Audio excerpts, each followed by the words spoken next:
On WhatsApp, your personal messages stay private, between you and whoever you send them to. So things like the passport numbers for your honeymoon stay between you and your fiancé. And that video call for your grand's 80th stays in the family.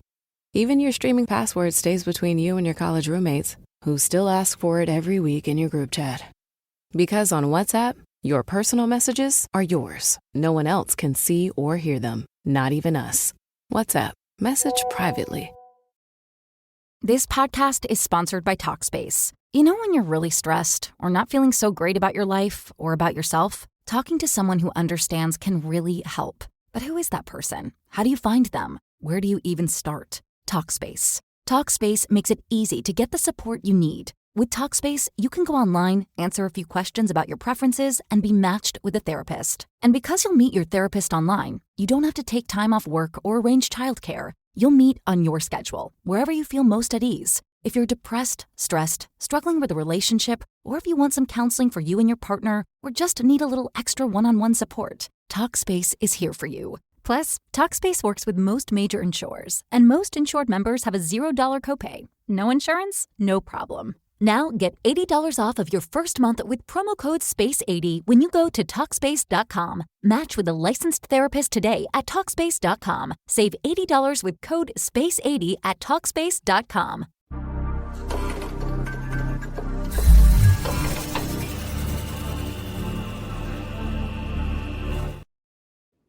Welcome to On the Pen, folks. We've got a great interview lined up for you today. I'm so excited to bring this one to you because we've been following a really interesting development out of the state of Connecticut over the last few days. And I wanted to reach out, and thankfully we got a response from Senator Matt Lesser's office. Now, for those of you who may have missed it, Senator Lesser and the Democrats in Connecticut had put out on their TikTok page some information about some bipartisan legislation that was just passed in the state of Connecticut, a prescription drug affordability bill that had baked into it some very interesting things if you are plugged into the obesity community. And so thankfully, Senator Lesser was kind enough to give us some time today to chat about that legislation and the potential implications and what may happen next as far as the timeline and all that goes. So despite technology's best attempts to keep us from doing this, I would like to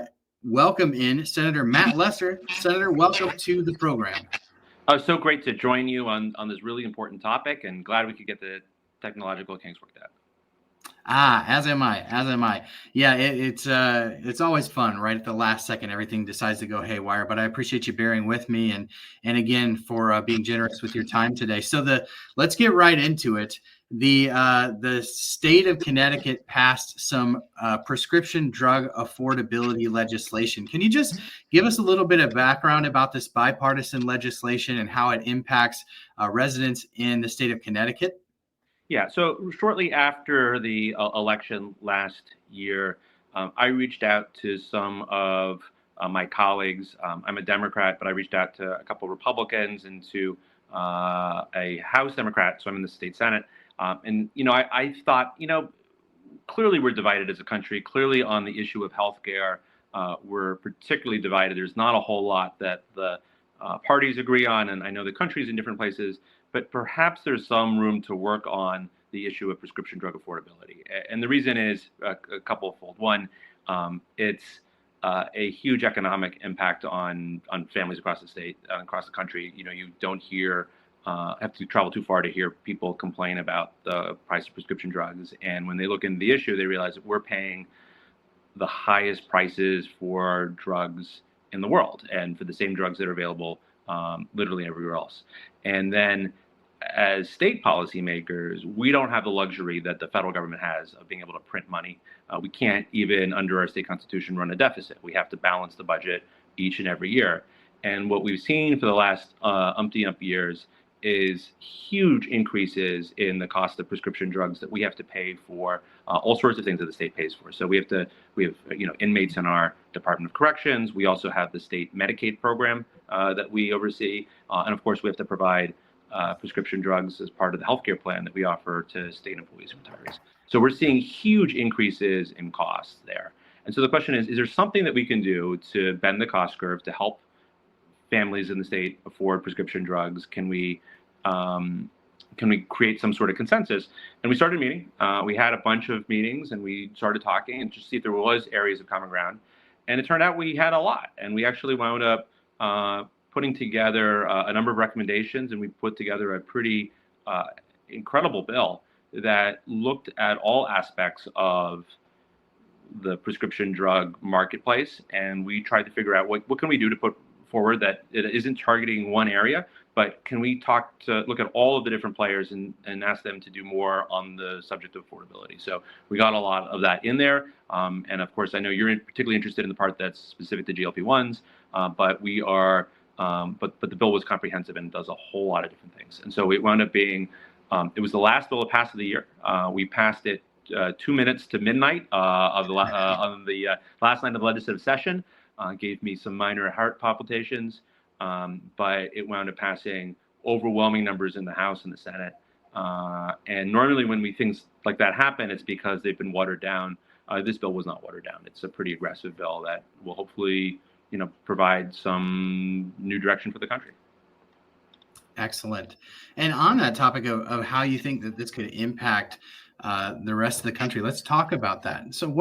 So essentially, like you said, kind of what we're focused on here at OnThePen is obesity medicine. So obviously anything that impacts accessibility to GLP-1s is a big deal. And that's sort of what caught our attention was your TikTok video where you talked about essentially making your own Ozempic, maybe not technically, but for terms of kind of the big takeaway is that you would ultimately petition the federal government to be allowed to in the service of the public interest, be able to kind of work around the patents that exist on GLP-1 medications and then go and basically have your own version made for anyone sort of on the state's state medical plan. Mm-hmm. Is that accurate? Yeah. So, a couple years ago, I wrote a law that required the state to pay for Ozempic, for GLP-1s, for weight loss medications for folks who are on Medicaid. And we have an obesity epidemic. We spend a lot of money on the cost of all sorts of medical conditions related to untreated obesity, and certainly type 2 diabetes and many other things. And it became hugely popular. It's also very expensive, as we've discovered. And between the state employee side and Medicaid alone, we're spending in Connecticut this year about $150 million just on Ozempic. And obviously there are other GLP-1s in the market. And so, that cost is really not sustainable. So unfortunately, we had to roll back some of the coverage in the Medicaid program this year. That was a really tough decision. But we're still paying for it for folks with type 2 diabetes, for folks with sleep apnea, and then of course also for folks with high cardiovascular risk. And the question is, what can we do knowing that it's so expensive and the demand is out there and we need to do this? In fact, we're required to do it by federal law in some cases. What can we do to make it more affordable? And, I found I'd actually remembered an example from another state, from Louisiana a few years ago, that was struggling with high prescription drugs. And they had dusted off this old law that people hadn't really heard about called 1498. And what 1498 does is it says that when it's in the public interest, the federal government can set aside a patent. And the federal government has done that before. They've done that. They usually do it on defense issues, but they've done it on healthcare affordability times before. In fact, about 20 years ago, there was an anthrax scare. A guy threatened, we don't really know who did it, but somebody mailed anthrax to folks in Washington and other places. And the federal government tried to get Cipro, antibiotic for the public. And at the time, this German drug company wanted a huge amount of money for the drug. And the federal government said, no, it's in the public's interest to make this drug affordable. And so it threatens to use a 1498, and the drug company immediately came to the table. 10 years ago, Louisiana was having a similar problem. They were required by federal law to pay for hepatitis C treatments for prisoners in their correctional facilities. And they knew that the prisoners needed that treatment. This is a life-saving treatment, but the cost was unaffordable. And so they said, well, we're going to write to the federal government and we're going to ask for permission to create our own Hep C medications. And the drug companies said, that sounds terrible. And they came to the table and they negotiated a subscription model. It's called the Netflix model for paying for hepatitis C medications that brought the cost down so it became affordable. And so, when we're looking at Ozempic and other GLP-1s, these are miracle drugs. They are clearly, there are certainly health risks. They're not perfect, but they have changed many lives. They've saved lives, and they are potentially a huge public health victory. But there are an awful lot of folks who can't afford them, and states like Connecticut certainly can't. We can't pay, it's $150 million this year, but it was projected to be $500 million in a few years. And that cost is just not sustainable. And so if we're going to continue to offer this, and we are required in many cases by federal law, then we need some relief on the cost. And so that's why, it seems like we should look at 1498 and asking. Now, we can't do it on our own. We can't just break up patents. But what we're going to do is we're going to write a letter to the Secretary of Health and Human Services, who happens to be RFK Jr., and we're going to ask him for permission to work with a generic drug manufacturer. It will be FDA licensed. It's not a compounding pharmacy, but it's a fully licensed. It'll be a fully licensed facility. We'd hopefully do it in Connecticut or certainly in the States, and create some affordable options for Connecticut residents. Great. So essentially, the process, as you've outlined it here, is that the legislation path there sort of puts an onus on the state government in Connecticut to engage the federal government to ask for permission to work around the patents for the current GLP-1s and have them compounded. That correct? Yeah, we have them manufactured. Yeah, we would go to and we would work with we would identify a manufacturer, and we'd work with them, and we would get permission to produce it there. Excellent. So I'm curious for those, including myself, who have the question of, if the government allows something like this to happen, what's to say that it doesn't happen with other medications for chronic diseases? And how do you think that ultimately affects or does not affect innovation for the future treatment of chronic diseases in this country? That's a great question. And I know that we need to have rates of return. Certainly, if you want innovation from the private sector, you certainly need to have the opportunity to have a rate of return and a reward. And the question, though, is there a way to do that in a way that doesn't leave American taxpayers and American customers paying far more than everyone else? And is there a way to do that, especially, there's a related law, it's called Bayh-Dole, that's very similar to 1498. And it's really about taxpayer-funded research. And the reason that's so important is because the vast majority of biomedical research in the world, certainly new drugs that are developed, is done because of research paid for by the American taxpayer. That happens in this country, and that happens because of American taxpayers. And that's wonderful. And we are so thrilled and so lucky to have biotech companies and others bringing drugs to market and bringing new cures. And the whole world is the better because those new drugs are developed in the United States. But we have to figure out a way to do it in a way that that the American public can afford. And the question is, particularly for states like Connecticut, is there a way for, when we are required to pay for something and buy for the feds, is there a way for us to do it in a way that doesn't break the bank? 1498 is the best thing that I see that's a tool that's in the toolkit, but there may be other ways to address that. And so, I would leave it to others probably in the federal level to sort of think about, is there a way for us to restructure biotechnology innovation in a way that is more fair to the American people and doesn't lead to all of these weird, perverse incentives that we have where, people come up with all sorts of schemes to keep their drug without competition. They can extend patents or delay competition for a long period of time. In many cases, that hurts innovation. It doesn't help it. So, the question is, the drug approval process, I think, is largely broken, and we can't fix that on the state level. But we do know that we're downstream and we're absorbing the after effects when the cost is too high. It's hard to talk about. It's hard to talk about the bloated and convoluted system in our country without talking about PBMs, pharmacy benefit managers. Yeah. And here in the state of Iowa, where I live, we actually just passed some really meaningful bipartisan PBM reform. Are you guys looking at anything in terms of PBM reform in your state? Yeah, absolutely. So the same bill had a couple of big pieces related to several pieces related to PBMs. One, we are requiring that they act in the best interests of their customer, which seems obvious to me. But imagine that. Yeah, who would have thunk?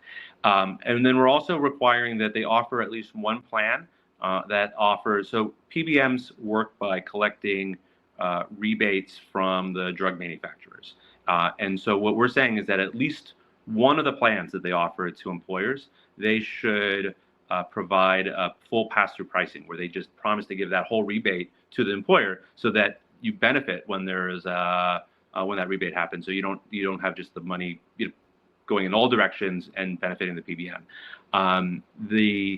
We think that people will opt into that when that's made available, and then they would be paid with a straight fee, and it wouldn't be based on they wouldn't be pocketing the rebate. And then the last thing that we asked them to do, and I think is really important, we've seen a lot of consolidation, and we've seen it in Connecticut. Connecticut's a big hub of the insurance industry, and we've seen a lot of consolidation. So insurance companies now own PBMs, which also own pharmacies, and there's a lot of vertical integration.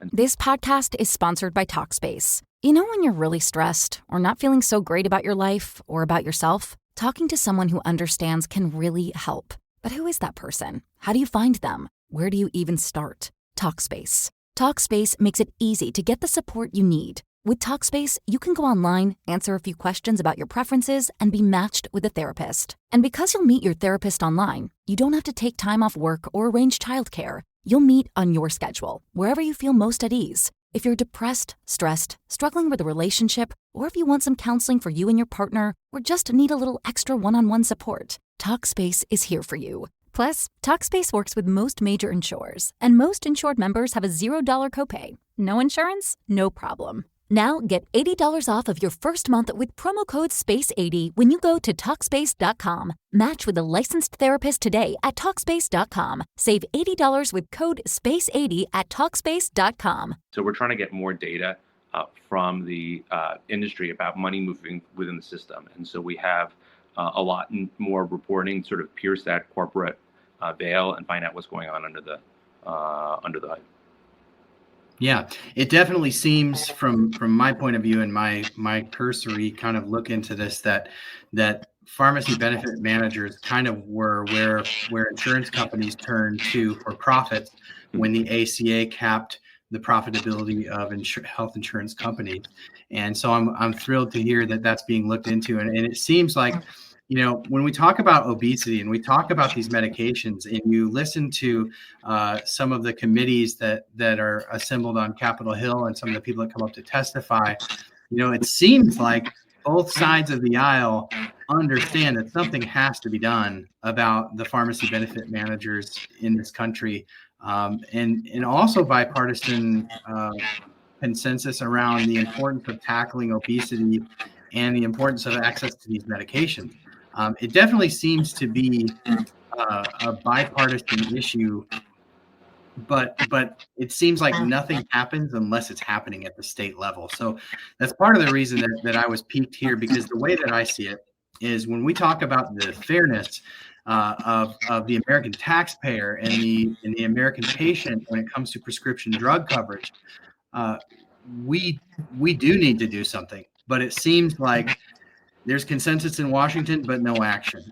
And so I think having things happen at the state level is absolutely critical. And the way that I thought is twofold. You have the executive branch sign an executive order on most favored nation. I think it's a very intriguing policy. Then you saw a Democratic representative out of California introduce basically a carbon copy of most favored nation into the House. There seems to be this consensus, but not a lot gets done at the federal level. The other sort of avenue that I saw potentially working here is that if states would engage compound pharmacies, and you're doing exactly that. So it's good to see that like from all ends here that I can see from my little seat here, that things are actually being done and the wheels are in motion to maybe actually for the first time in my lifetime have something impactful done on the cost of prescription drugs in this country. Let me ask you, is there a timeline for when Connecticut hopes to submit this petition to the HHS secretary, and how long do you think it will take you to hear back? Well, the law is actually very clear, very firm. It says 30 days. It has to be 30 days from the effective date of the law, which is beginning of August. Now, I actually, I'd love to slow it down a little bit if we can. We have to check with our lawyers to see if that's doable. But because the law just says 30 days, but I think it's important that we do this, thoughtfully and right. So I don't want to jump the gun if we have to take a little bit more time to engage some of the key stakeholders to figure out how to do this right. But we're trying to figure that out. We're having that conversation with the lawyers right now. And just so I'm clear on this, if your efforts would be successful, if you submit this to the HHS, the federal government comes back and they say, we're going to give you a green light here. Obviously, this sets a sort of a template for other states to follow. But to be clear, this Connecticut engaging a manufacturer to make GLP-1 alternatives or generic or however you want to couch it, that only affects patients who are on your state Medicaid program. We don't know. Actually, sponsored health. We're trying to figure that out. And so the law is a little vague. Obviously, I'm focused on it as someone trying to balance the state budget. So my priority is the folks who are on. In fact, I would say that I'm the chair of the Human Services Committee, so I really direct oversight over Medicaid. So that's my core population that I'm concerned about.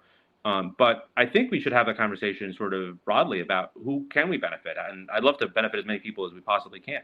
So, those are conversations, again, we have to have with lawyers, with stakeholders to figure out just how wide this is, because obviously if you're just making a drug for a small population, that's going to be more expensive. And the more, like anything else, you get economies of scale. So if you're making it for a larger population, the cost of the drug will come down, and that's good for everyone.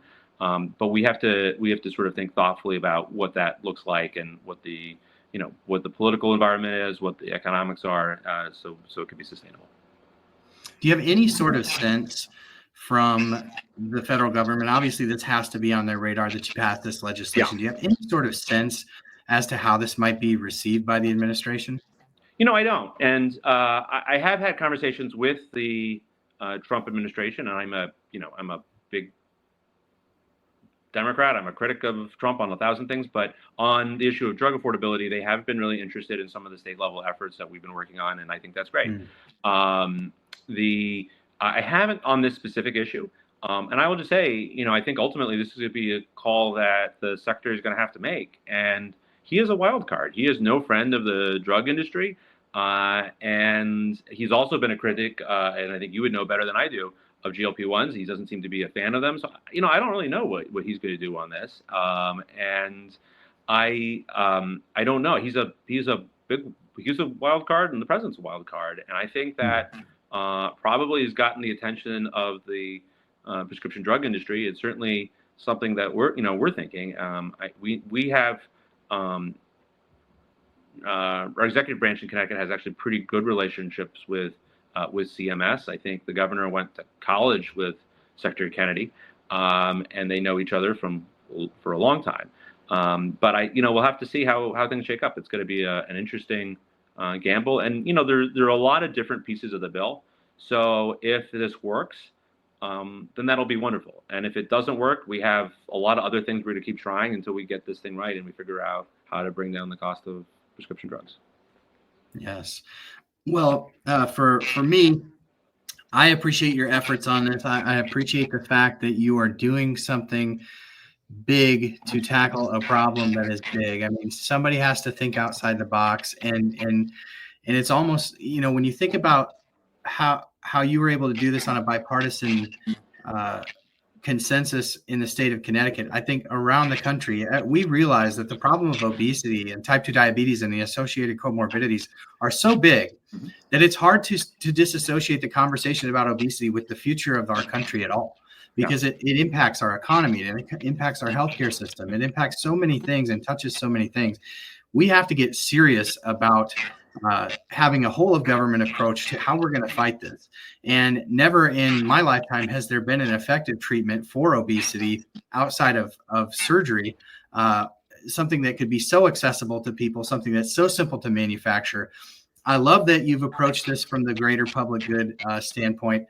I love that this could potentially set up a template for other states to follow. And I just love that you're doing something extreme, because I think that this whether it lands there or it lands somewhere in the middle, we have got to take this seriously on a national level if we're going to take seriously the future of our country. And I just love that you're doing this, and I love the fact that you are engaged in this conversation. And obviously, it kind of was forced upon you because of the sheer magnitude of the problem of the cost of these drugs. But I love that you're thinking outside of the box, and that you have been willing to sort of assemble a coalition here. What you're doing there is amazing.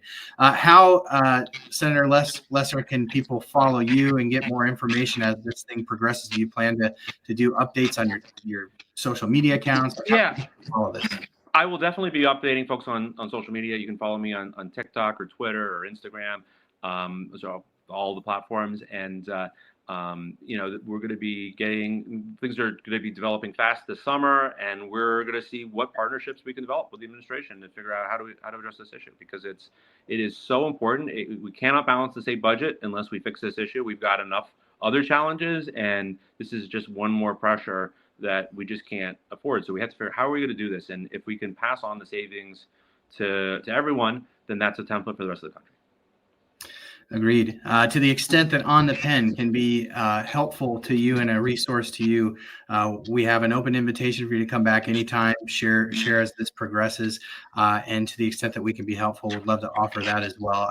I appreciate what you're doing to push the conversation forward about obesity, access to obesity care. Again, whether this is the right route or not, what this is doing is it's forcing into the national conversation the topic of the cost of prescription drugs, which, as you and I both know, goes far beyond the borders of obesity medicine and GLP-1, right? This impacts every single American. It's forcing a conversation, and what you're doing there in the state of Connecticut is pushing that into the national conversation. So kudos to what you're doing, and I look forward to catching up with you as this progresses. Wonderful. Thanks so much for having me on.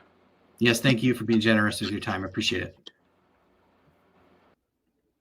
Senator Matt Lesser with the state of Connecticut, the 9th district, in fact, of Connecticut, today sharing with you some information on the recent legislation. If you want to get updated on that, go to our Substack, obesity.news. Just type that into your browser, obesity.news. It'll take you right there. You'll learn everything that you need to learn to be on the up and up about everything that's going on in the news about GLP-1 medications, but the greater conversation about obesity care and treating obesity. And like we said in the interview, taking it seriously here in the United States. Thank you for being here. Thank you for being the best part of what we do at OnThePen. Couldn't, wouldn't, and shouldn't do it without you. Thank you again for bearing with us through the technical difficulties. The audio is a little different today. My computer crashed right before the interview. So appreciate you bearing with us. I know that this was good information for you. And if you enjoyed it, hit that like, hit that bell, hit that